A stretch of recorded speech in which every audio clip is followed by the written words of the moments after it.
தினம் ஒரு ஜெபம் என்கிற ஜெப வேலைக்கு நேராக இயேசு கிறிஸ்துவின் நாமத்தினாலே உங்களை வாழ்த்தி வரவேற்கிறேன்.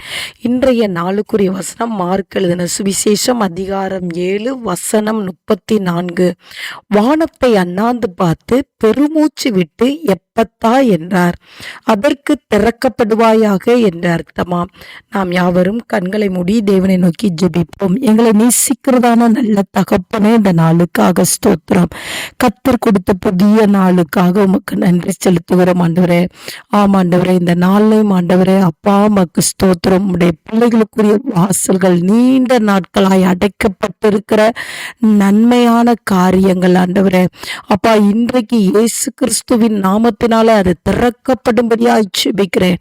என் தேவன், நீர் எப்பத்தா என்று சொல்லுங்க ஆண்டவரே. நீர் எப்பத்தா என்று சொல்லும் பொழுது ஆண்டவரே வாசல்கள் திறக்கப்படும். அதற்காக ஸ்தோத்திரம் ஆண்டவரே. ஆமாண்டவரே, உடைய பிள்ளைகள் படிப்புக்குரிய மேல் படிப்புக்குரிய வாசல்கள் இயேசுவின் நாமத்தினால திறக்கப்படட்டும் ஆண்டவரே.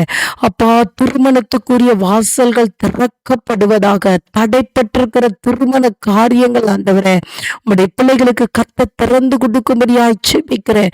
கர்த்தத்தின் கனிகள் திறக்கப்படும்படியாய் ஜெபிக்கிறேன். இயேசுவின் நாமத்தினாலே ஆண்டவரே உடைய பிள்ளைகளுக்கு அதிசயங்களை காண பண்ணுங்க ஆண்டவரே. வியாபாரத்தின் வாசல்கள் திறக்கப்படட்டும் ஆண்டவரே. அப்பா, சொந்த வீட்டுக்காக ஜெபித்து கொண்டிருக்கிற பிள்ளைகளுடைய வாசல்கள் திறக்கப்படுவதாக. இயேசுவின் நாமத்தினாலே வருமானத்துக்குரிய வழிகள் திறக்கப்படுவதாக ஆண்டவரே. ஒரு புதிய வேலைக்குரிய வழிகள் திறக்கப்படுவதாக. அப்பா உமக்கு ஸ்தோத்திரம் ஆண்டவரே. ஊழியத்தின் வாசல்கள் திறக்கப்படுவதாக. அப்பா உமக்கு ஸ்தோத்திரம். கர்த்தர் திறந்தீங்கன்னா ஆண்டவரே அதை ஒருவரும் பூட்ட முடியாது ஆண்டவரே. இதோ திறந்த வாசலை உனக்கு முன்பாக வைத்திருக்கிறேன் என்ற வார்த்தையின்படி இன்றைக்கு இயேசு கிறிஸ்துவின் நாமத்தினாலே எப்பத்தா என்று நீர் சொல்லி ஆண்டவரே உடைய பிள்ளைகளுக்குரிய வாசலை திறக்கிறபடினால் நன்றி. உடைய பிள்ளைகள் சுதந்திரித்துக் கொள்வார்களாக. இயேசுவின் மூலம் ஜெபிக்கிறேன் நல்ல பிதாவே.